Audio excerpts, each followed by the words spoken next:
What happened at Santiago is the perfect storm of committed, dedicated teachers developed this robust program that started transforming large numbers of students. And so the district then helped to support that grassroots efforts at all of our schools.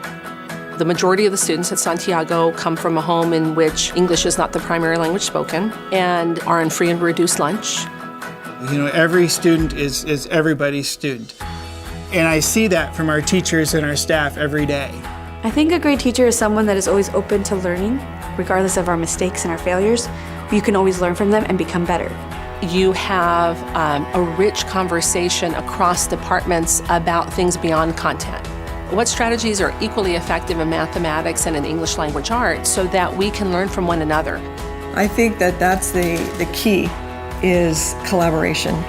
So by maintaining high expectations for students and showing them that I believe you can do it, I'm expecting you to do it, and you will do it. I had a student once, and I give a little talk to my classes, and I said, no one's going to fail.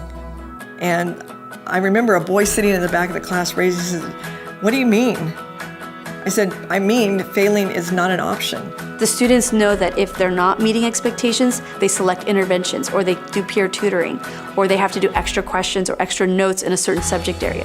A through G rate, which is the measure the state of California uses for students being prepared for college, has grown from like 17% to right now we're averaging every year well over 50%. We want to make sure that all students are getting the same type of teaching.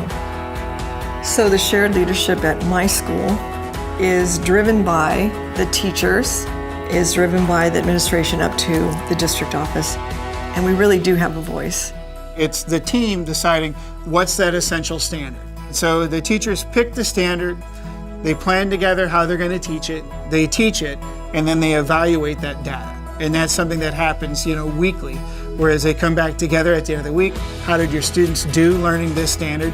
And then they reevaluate their lessons. I think that's something that teachers really buy into. We do track our students' active grades.